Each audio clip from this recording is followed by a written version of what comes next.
Banyak orang percaya saya bisa punya jodoh, tapi disuruh berdoa gak mau. Lalu kemudian disuruh berubah sikapnya, gak mau juga. Gak membangun inner beauty.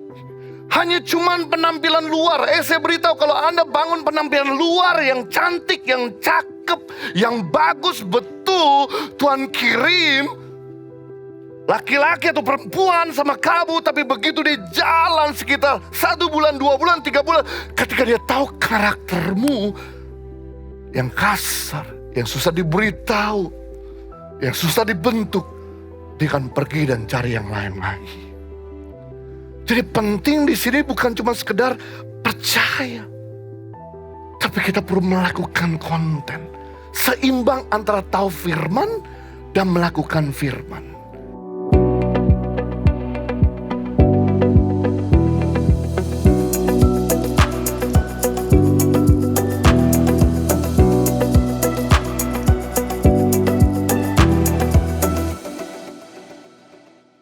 Puji Tuhan.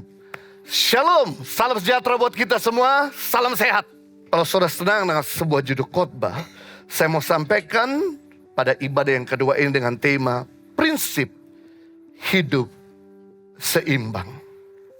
Seimbang berasal dari kata dasar imbang, yang artinya adalah sepadan, sekualitas, adil, diluruskan, atau kembali ke posisi yang benar.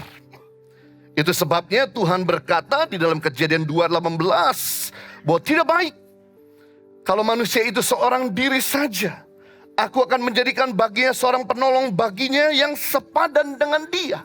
Kata sepadan, sekualitas, tidak jomplang. Kalau cari pasangan hidup harus seimbang. Artinya jangan suaminya rohani, istrinya duniawi. Atau sebaliknya, suaminya gelap, istrinya terang. Itu sebabnya perlu balance supaya kita gak tertati-tati. Karena balance is the key of life. Keseimbangan merupakan kunci kehidupan. Keseimbangan adalah kunci membuka hidup atau matinya seseorang.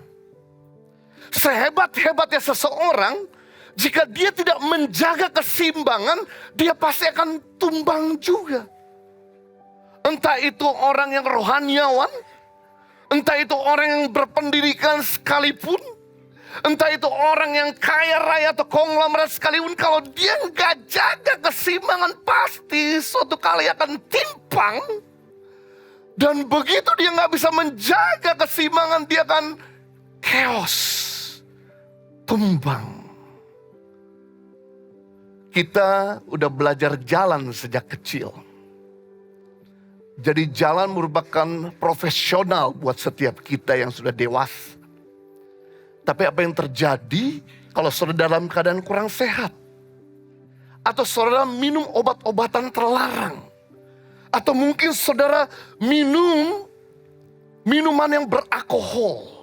Maka jalan saudara yang tadi lurus mulai sedikit terombang-ambing. Dan begitu saudara gak mampu menjaga keseimbangan, saudara akan tumbang atau jatuh juga.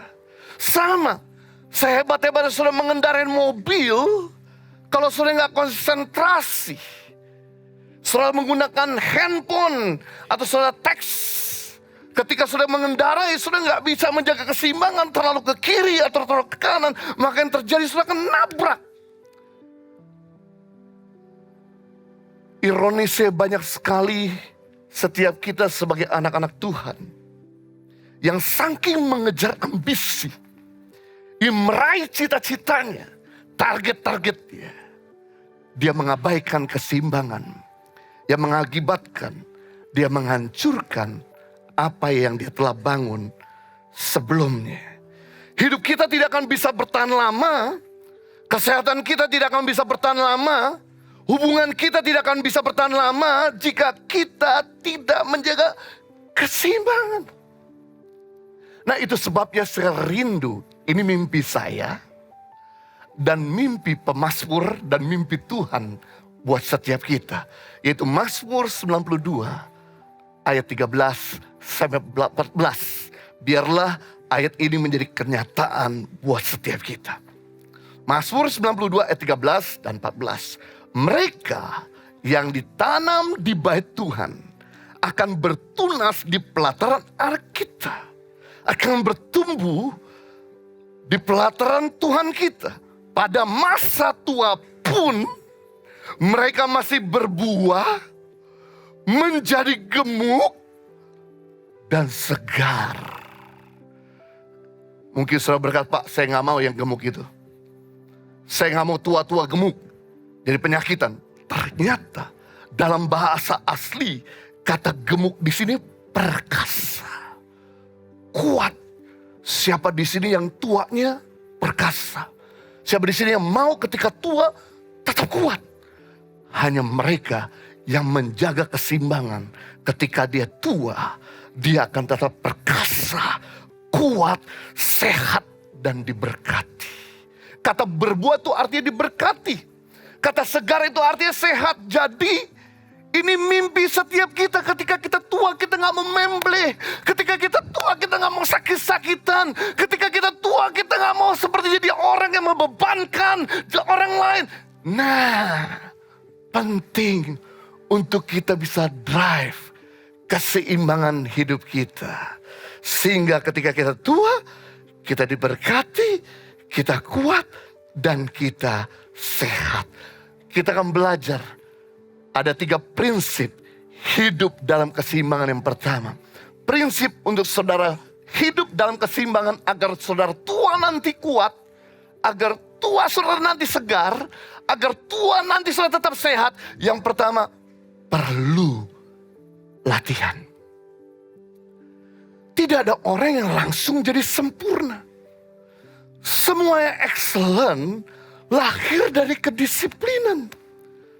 Semua orang profesional lahir dari latihan. Masih ingat waktu kita belajar naik sepeda pertama-tama? Kita gak langsung bisa mengendarai sepeda itu. Kita pasti jatuh berkali-kali. Sampai kita berdarah-darah, sampai sepeda kita rusak berkali-kali, harus direparasi berkali-kali. Tapi karena saudara tidak kapok naik sepeda. Karena saudara mau terus latihan naik sepeda. Akibatnya sekarang saudara mahir naik sepeda. Jadi segala sesuatu yang profesional, segala sesuatu yang excellent lahir dari latihan. Sama dengan keseimbangan, keseimbangan tidak akan mungkin bisa terjadi secara otomatis kalau saudara gak pernah latihan. Anda gagal bukan karena Anda bodoh. Anda gagal karena Anda kurang latihan. Anda berhasil bukan karena Anda jenius. Anda berhasil karena Anda matang latihan. Orang yang punya persiapan yang matang cenderung berhasil. Orang yang punya minim persiapan cenderung kurang berhasil. Hampir saya tidak pernah menemukan sebuah pesta perkawinan gagal. Jarang Anda menemukan sebuah pesta perkawinan gagal. Why? Karena pesta perkawinan sudah dipersiapkan 3 bulan sebelumnya, 6 bulan sebelumnya, 1 tahun sebelumnya, 2 tahun sebelumnya. No wonder kalau pesta perkawinan jarang sekali ditemukan kegagalan. Why? Karena sudah dipersiapkan jauh-jauh hari sebelumnya. Namun sayangnya, begitu dia udah lakukan pesta perkawinan, dia puas. Dia tidak persiapkan dirinya untuk terus belajar. Untuk terus latihan. Untuk terus menjaga keseimbangan. Yang mengakibatkan akhirnya perkawinan mereka mengalami kandas. 1 Korintus pasal 9 ayat 27.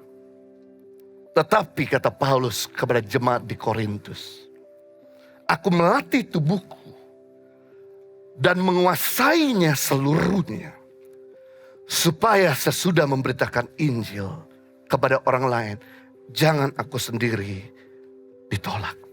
Paulus memberi nasihat kepada jemaat di Korintus, dan juga Paulus memberikan teladan kepada jemaat di Korintus. Dia sendiri setiap hari latihan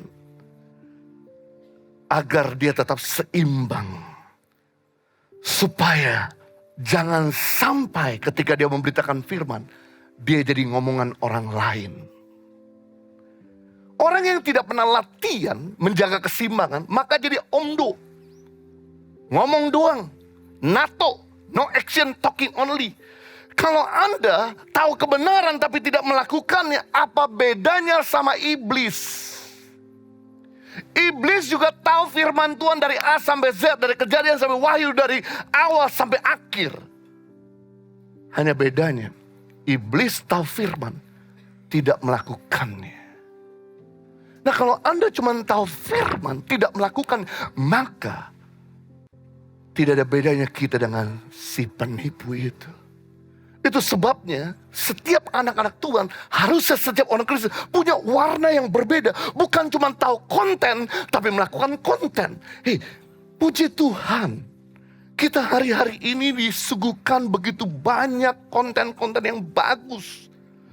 Di YouTube, di webinar, di IG, di TikTok. Namun saya mau beritahu, yang bagus bukan cuma kita tahu konten. Yang bagus ketika kita melakukan konten. Karena hidup kita tidak akan berubah banyak. Hidup kita tidak akan pernah menjadi bagus kalau kita cuma sekedar tahu konten. Hidup kita akan berubah banyak. Hidup kita akan jadi bagus ketika kita melakukan konten.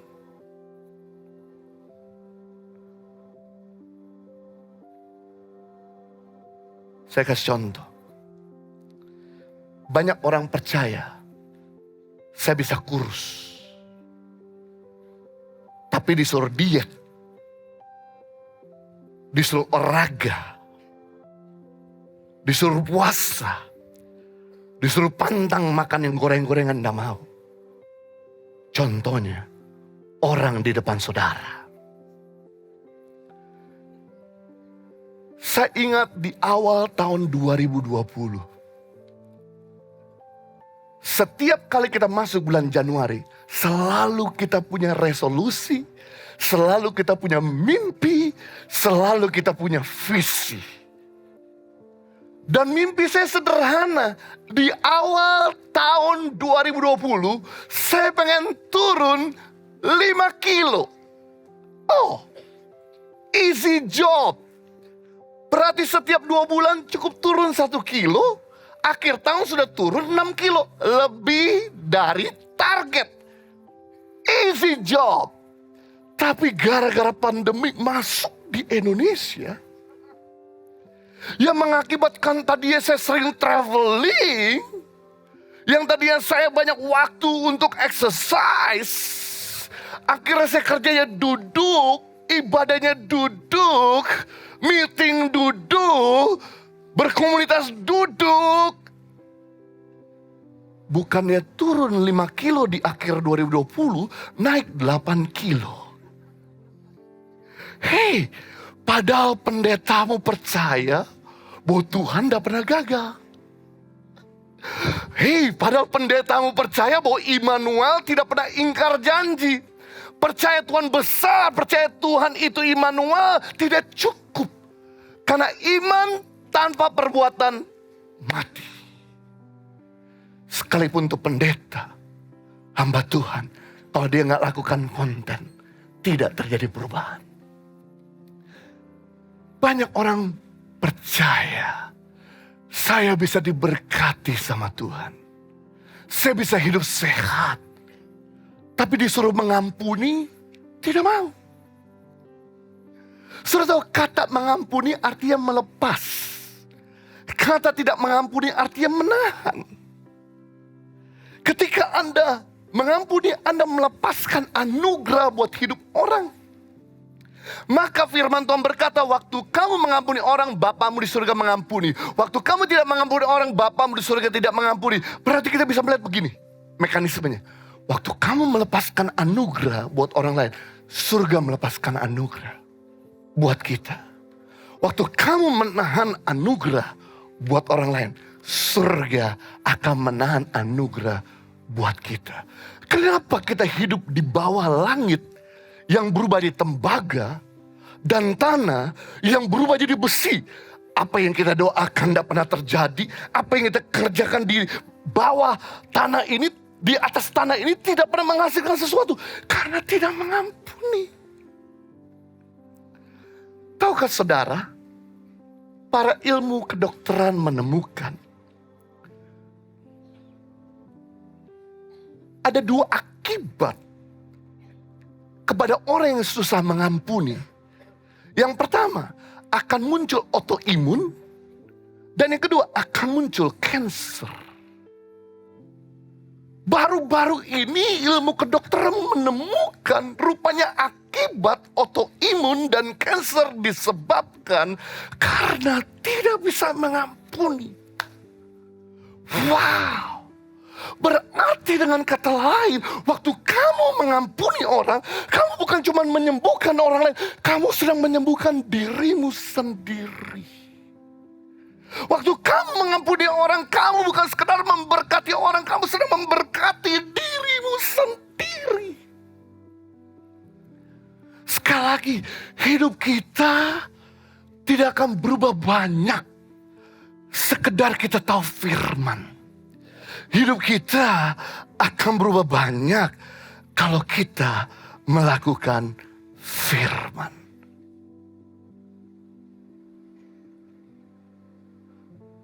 Banyak orang berkata, saya bisa bebas dari hutang. Saya percaya bahwa Tuhan akan sanggup melunasi hutang-hutang saya. Tapi gaya hidupnya nggak pernah mau berubah. Masih sering jajan, foya-foya, kebanyakan healing, gesek kartu kredit, sehingga akhirnya hutangnya bukan makin berkurang, makin numpuk. Banyak orang percaya bahwa Tuhan akan memberikan saya hikmat, saya bisa naik kelas. Tapi disuruh belajar nggak mau, maunya main terus. Saya beritahu, iman tanpa perbuatan pada dasarnya mati. Kalau kamu cuma persiapan 1 malam sebelum ujian, bagaimana kamu bisa dapat nilai yang terbaik? Anda gagal bukan karena Anda bodoh, Anda gagal karena Anda kurang persiapan. Anda berhasil bukan karena Anda jenius, Anda berhasil karena Anda matang persiapan. Jadi kalau Anda mau berhasil dalam studimu, Anda mau berhasil dalam karir, Anda mau berhasil di dalam usahamu, nggak ada cara lain, terus latih untuk menjaga keseimbangan. Banyak orang percaya sebagai orang Kristen, Tuhan bisa berikan jodoh buat saya. Saya yakin Tuhan bisa berikan jodoh. Tapi berdoa untuk jodoh gak pernah. Saya tahu arti doa, sarana komunikasi untuk menerima anugerah Tuhan. Itu arti doa. Sarana komunikasi untuk menerima anugerah Tuhan. Jadi berdoa itu lambang sikap hati, aku gak bisa tanpa Tuhan. Tidak berdoa, lambang sikap hati, aku bisa tanpa Tuhan. Makanya orang yang banyak berdoa banyak mengecap tangan Tuhan. Tapi orang yang tidak banyak berdoa tidak mengecap tangan Tuhan. Kenapa saya susah kurus? Karena saya gak pernah berdoa minta kurus. Baru belakangan ini saya berdoa minta kurus. Puji Tuhan. Waktu saya berdoa minta kurus, teman-teman datang sama saya berkata, Jo, ayo olahraga. Saya lihat jatuh, gak bisa. Jo, ayo badminton. Saya lihat jatuh, gak bisa. Saudara tahu, untung Tuhan itu tahu. Saya beritahu, lebih mudah ngajak orang makan daripada ngajak orang olahraga. Betul? Saya gampang diajak makan dibanding diajak olahraga. Tapi karena saya berdoa, minta ada waktu olahraga. Saudara tahu, lapangan badminton dibuka di sebelah rumah saya.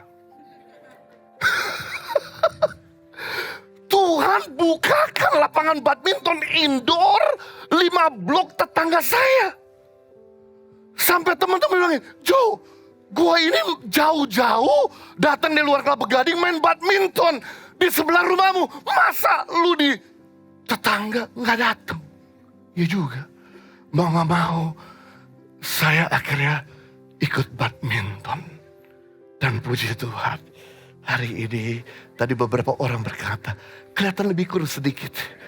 Betul, lebih kurus sekitar setengah kilo. Wah, saya mau beritahu, waktu kamu berdoa, Tuhan jawab. Tuhan tahu kemauanmu berbanding terbelakang dengan kebutuhanmu. Mau saya kurus, tapi kebutuhan makan terus. Sama hal, banyak orang percaya saya bisa punya jodoh, tapi disuruh berdoa gak mau. Lalu kemudian disuruh berubah sikapnya, gak mau juga. Gak membangun inner beauty. Hanya cuman penampilan luar. Saya beritahu, kalau Anda bangun penampilan luar yang cantik, yang cakep, yang bagus, betul Tuhan kirim laki-laki atau perempuan sama kamu, tapi begitu dia jalan sekitar 1 bulan, 2 bulan, 3 bulan, ketika dia tahu karaktermu yang kasar, yang susah diberitahu, yang susah dibentuk, dia akan pergi dan cari yang lain lagi. Jadi penting di sini bukan cuma sekedar percaya, tapi kita perlu melakukan konten seimbang antara tahu firman dan melakukan firman. Seimbang antara melakukan firman dengan tahu firman, sehingga terjadi satu keseimbangan dan kesempurnaan dalam kehidupan kita. Yang kedua, prinsip hidup seimbang, menentukan batasan. Anda gak akan pernah hidup seimbang kalau Anda gak pernah memberi batasan. Yosua 1 ayat 7. Tuhan berkata kepada Yosua, yang muda hanya kuatkan dan teguhkanlah hatimu dengan sungguh-sungguh. Bertindaklah hati-hati sesuai dengan seluruh hukum yang telah kuperintahkan kepadamu oleh hambaku Musa. Janganlah menyimpang ke kanan atau ke kiri, supaya engkau beruntung dan kemanapun kau pergi. Perhatikan baik-baik di sini, bahwa Yosua gentar, takut, dan merasa minder. Kenapa? Karena dia harus mengganti kepemimpinan sebelumnya yang begitu spektakuler, yang bernama Musa. Musa adalah seorang pemimpin yang begitu berwibawa, yang didengar sama 2 juta bangsa Israel. Bahkan kalau melakukan mujizat yang aneh-aneh, laut dibelah, roti turun dari surga, air keluar dari gunung batu yang kering, sumur yang pahit bisa dinormalkan, dijernihkan, sehingga bisa diminum. Aneh-aneh mujizatnya. Nah, Yosua minder. Aku harus menggantikan kepemimpinanku yang begitu powerful. Tapi Tuhan cuman kasih perintah ini. Yosua, jangan takut. Usahakan supaya kamu tidak menyimpang ke kanan dan ke kiri. Usahakan supaya kamu seimbang. Maka dengan demikian kamu akan beruntung kemanapun engkau pergi. Rupanya kunci untuk kita bisa berhasil dan beruntung, kita perlu tidak menyimpang ke kanan dan ke kiri. Kita harus tahu batasan kita, supaya kita tetap on the track, tetap pada track yang benar. Batasan dibuat untuk melindungi, supaya kita tidak mengalami kerugian yang lebih besar. Batasan dibuat untuk melindungi, supaya kita tidak mengalami kecelakaan yang parah. Itu sebabnya ketika kita mengendarai mobil, harusnya Anda bersyukur dengan adanya pembatas jalan di bahu jalan kita, baik kiri maupun kanan. Sudah bisa bayangkan seandainya nggak ada pembatas jalan ketika Anda sedang nyetir, kemudian Anda kehilangan keseimbangan atau Anda disenggol orang, maka kalau nggak ada pembatas jalan, apa yang terjadi? Maka bukan mobilmu yang hancur, nyawamu yang melayang juga. Justru batasan batasan diberikan, speed limit diberikan agar kita terhindar dari maut.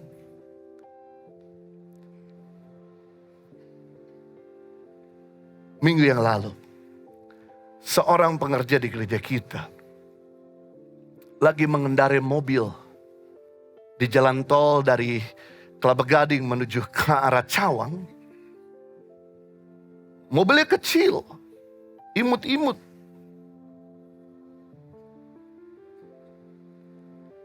Ketika dia sedang mengendarai mobil, tiba-tiba truk di sebelahnya yang begitu overloading dengan barang-barang, as di depannya patah.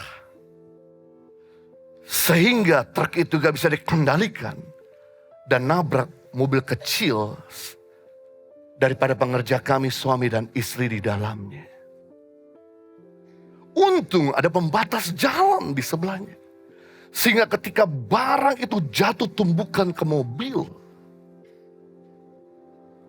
masih bisa ditahan sama pembatas. Dan mereka semua berteriak, "Tuhan tolong!" Dan puji Tuhan, walaupun mobil itu ringsek, tidak ada kecelakaan, tidak ada patah tulang, tidak ada pendarahan bagi pengerja yang ada di dalam mobil tersebut. Saya tahu memang bukan pembatas jalan yang akan melindungi dia, tapi ada tangan Tuhan juga. Tapi paling tidak pembatas jalan menahan supaya barang-barang itu jangan menumpuk lebih banyak lagi di atas mobilnya.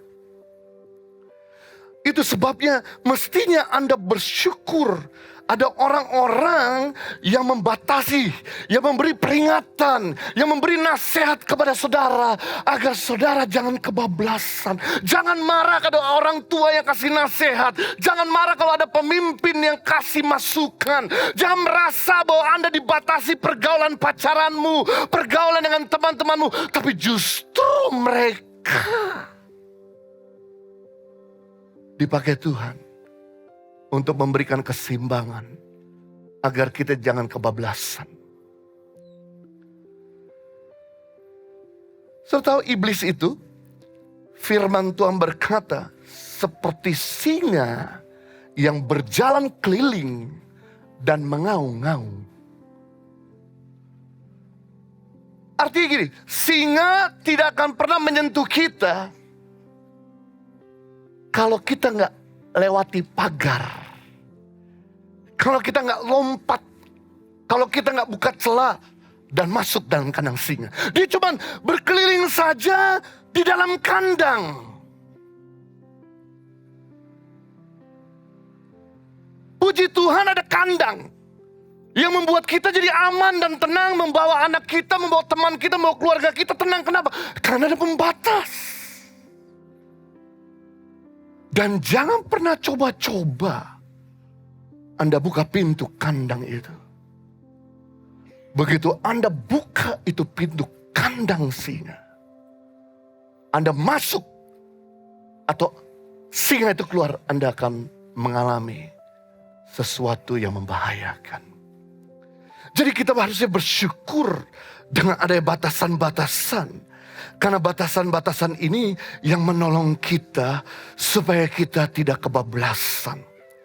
Supaya kita tidak mengalami kecelakaan dan maut. Makanya kenapa penting untuk kita tetap berada dalam sebuah komunitas. Karena komunitas bisa menasihati saudara. Kenapa penting untuk Anda datang ke gereja tiap minggu?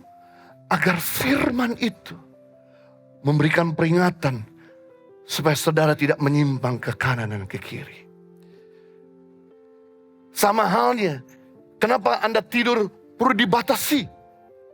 Sebab kalau Anda tidur tidak dibatasi kurang dari 6 jam, Anda akan sakit. Jantung koronel, paru-paru basah, ginjal jebol, liver rusak. Kenapa Anda jadi mudah rawan dengan penyakit? Kenapa imun tubuh Anda menurun? Karena Anda tidur melewati batasan waktu yang harusnya Anda tempuh. Selalu tidur kurang dari 6 jam. Membuat imun tubuh Anda jadi berkurang. Anda jadi kena flu, Anda jadi batuk, Anda jadi punya tenggorokan sakit, Anda jadi meriang, Anda jadi nggak bisa beraktivitas, aktivitas Anda terganggu. Kenapa? Karena Anda coba melewati batasan tidur yang cukup. Sama hal dengan finansial. Anda tahu bahwa finansial bisa kita gunakan sistemnya 10, 20, 30, 40. Ini merupakan batasan 10.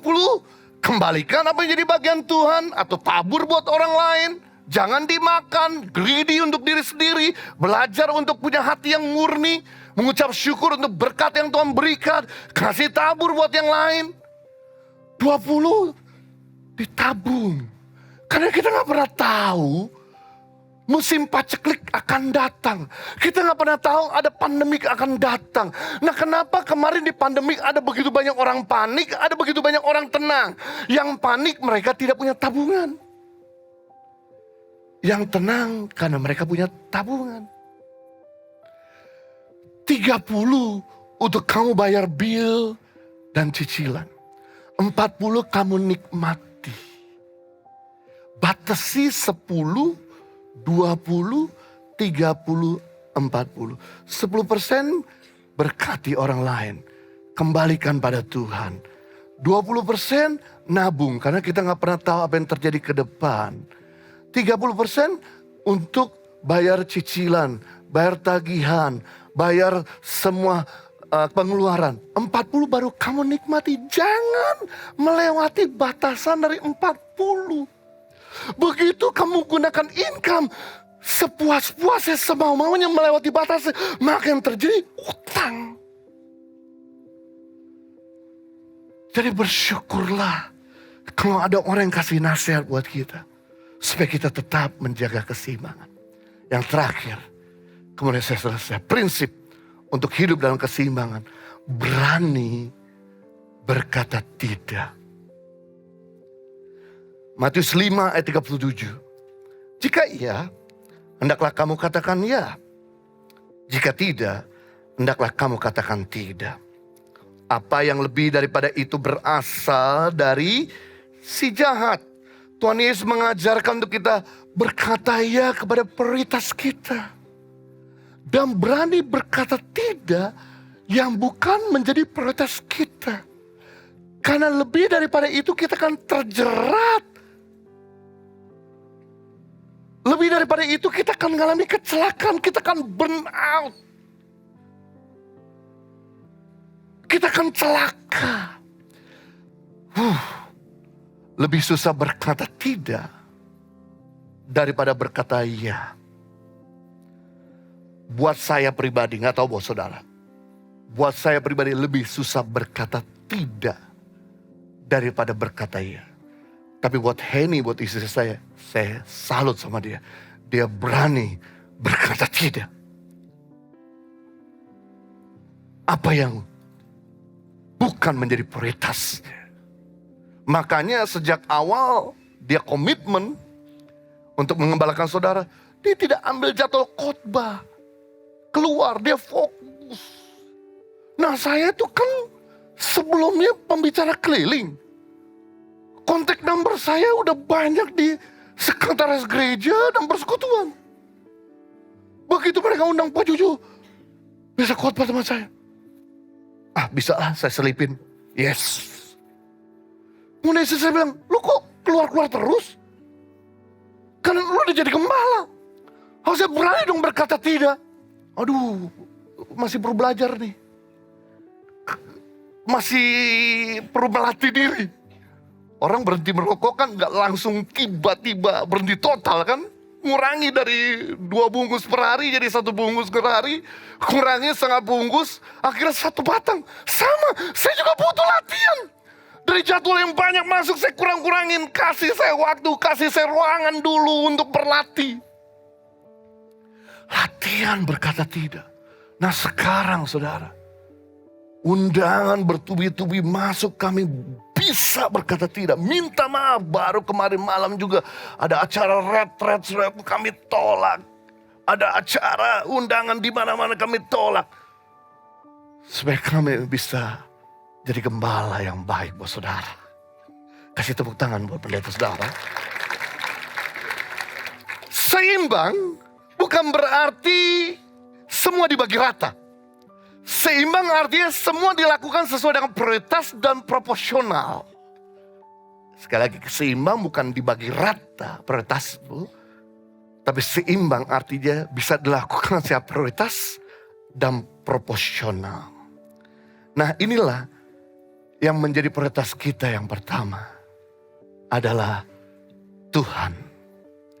Yang kedua, prioritas kita adalah keluarga. Yang ketiga, pekerjaan atau studi. Yang keempat, pelayanan. Dan yang kelima baru hobi atau me time. Jangan dibalik urutannya, chaos terjadi. Kebetulan di depan saudara ada object lesson. Yang saya bisa kasih pandangan kepada kita semua. Bahwa ada 5 jenis prioritas. Prioritas kita yang pertama ada Tuhan.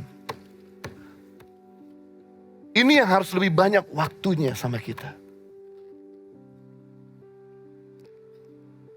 Setiap pagi, sebelum kita melakukan aktivitas, kita berikan waktu sama Tuhan supaya apa? Menarik kasih-Nya memenuhi hati kita. Karena kasih itu panjang sabar, murah hati, tidak cemburu, memaafkan, sumbu panjang. Kenapa Anda jadi orang sumbu pendek? Karena Anda soak baterainya. Nggak ngecas. Nggak jadikan dia utama. Mungkin yang lain jadi utama. Yang kedua, prioritas saudara ada keluarga. Setelah Tuhan harus keluarga jadi prioritas utama. Kenapa? Keluarga harus jadi prioritas utama saudara. Karena begini, pada akhirnya yang membuat Anda happy itu bukan teman tapi keluarga. Yang membuat Anda panjang umur bukan teman tapi keluarga. Yang membuat Anda terhibur bukan teman tapi keluarga. Dan waktu nanti saudara udah gak bisa bangun dari tempat tidur, artinya udah sakit. Yang ngurus bukan teman, yang ngurus keluarga. Sorry to say, tim kami banyak sekali melayani mereka-mereka semua yang sakit sudah diranjang kena ICU. Yang nunggu di ruang ICU, yang sampai begadang, yang ngurusin makannya, minta maaf yang ngurus kotorannya. Itu bukan teman, tapi keluarga. Teman cuma datang sekali-kali untuk doakan, kasih bingkisan, kasih kue, kasih buah, lalu pergi. Lalu yang jaga sampai begadang. Ketika kita butuh obat, ketika kita butuh ke belakang, yang ngurus bukan teman, tapi keluarga. Makanya jangan sampai habis manis sepah dibuang. Lagi senang, lagi kaya, lagi banyak duit, ingat ya temen. Begitu udah gak ada duit, minta tolong sama keluarga. Sungguh ironis, sering kali kita suka puji-puji orang di luar rumah kita. Tapi di dalam rumah, begitu baterai kita mulai suak, begitu kita mulai kecapean, kita bawaannya marah-marah. Bawaannya kita senewanan sama keluarga. Begitu kamu energi lagi full, baterainya lagi on the mood, temen yang jadi keuntungan, yang diberkati. Tapi begitu baterai soak, baru keluarga yang jadi imbas. Makanya penting jangan terbalik. Kemudian prioritas saudara yang ketiga adalah pekerjaan atau studi. Sebab kalau saudara mengutamakan main daripada pekerjaan, akhirnya saudara kehilangan pekerjaan nanti. Atau saudara mengutamakan main lebih dari studi, akibatnya saudara naik kelas dan malu. Prioritas kita yang keempat baru pelayanan. Prioritas kita yang terakhir baru hobi atau me time. Jangan dibalik. Kalau susunan ini mau digoncang, mau digoyang, mau mengalami masalah, dia aman. Tapi kalau Anda balik urutanmu, yang pertama adalah hobi, utamakan. 2 pelayanan. ketiga pekerjaan, keempat keluarga, kelima Tuhan. Apa yang terjadi? Begitu digoyang sebentar, rubuh dia. Kenapa? Rumah tangga Anda rubuh. Kenapa pekerjaan Anda rubuh? Karena Anda nggak pintar menyusun prioritas. Ketika Anda pintar menyusun prioritas, ini membuat hidup Anda nggak berat. Tapi kalau Anda rubah prioritas, ini yang bikin berat. Anda selalu sewaktu-waktu harus selalu ingat keseimbangan. Sedikit goyangan akan jatuh, sedikit masalah akan jatuh. Berat sekali. Karena nggak benar menyusun prioritas, burn out. Makanya saya rindu untuk setiap kita kembali untuk menyusun skala prioritas. Pertama Tuhan, kedua keluarga, ketiga pekerjaan, keempat pelayanan, dan kelima hobi. Maka ini yang membuat Anda kuat, membuat Anda terus maju, membuat Anda happy. Jadi kita belajar 3 prinsip hidup seimbang. Yang pertama, perlu latihan. Kedua, menentukan batasan. Yang ketiga, berani berkata tidak yang bukan menjadi prioritas kita. Mari kita berdoa. Bapa di surga, terima kasih untuk firman-Mu yang telah menginspirasi kami dan memberkati kami. Tuhan tolong, kalau kami yang mulai burn out, kami yang mulai lelah, kami yang baterainya mulai soak, kami mulai urang-uringan, kami yang mulai tidak bisa handle tekanan. Itu karena kami telah melewati batasan. Itu sebabnya kami mau kembali kepada jalan yang benar. Kami mau kembali kepada prioritas kami. Untuk menempatkan Tuhan di atas segala-galanya. Keluarga di atas segala-galanya setelah Tuhan. Pekerjaan setelah keluarga. Mari Roh Kudus, hamba berdoa, layani setiap umat-Mu. Pada siang hari ini, untuk bisa di-charge. Untuk bisa diisi kembali dengan kesegaran. Dengan kasih. Untuk mereka bisa kuat. Untuk menghadapi minggu yang baru dan bulan yang baru. Untuk menyelesaikan tahun ini dengan finishing well. Bukan babak belur. Hamba berdoa biar mereka berani untuk berkata tidak. Biar mereka perlu terus latih. Sekalipun itu perih, sekalipun itu menyakitkan, tapi latih. Untuk bukan cuma sekedar tahu firman, tapi melakukan firman. Dan mereka berani untuk menentukan batasan. Sehingga mereka tidak kebablasan. Tapi buat mereka yang sudah kebablasan, Tuhan kembalikan mereka kepada jalan yang benar. Mari peluk kami. Mari rangkul kami kembali. Mari jamah kami kembali. Mari selamatkan hidup kami. Selamatkan rumah tangga kami. Selamatkan keuangan kami. Selamatkan pekerjaan kami. Usaha kami. Masih ada harapan. Ketika kami kembali kepada jalan yang benar. Dan kami akan terus menata prioritas hidup kami. Untuk kami tidak mengulangi kesalahan yang sama. Sehingga kami boleh berjalan from glory to glory. Success to success. Victory to victorious. Demi nama Yesus Kristus. Kita semua sudah diberkati, sama-sama katakan amin. Tuhan memberkati kita semua.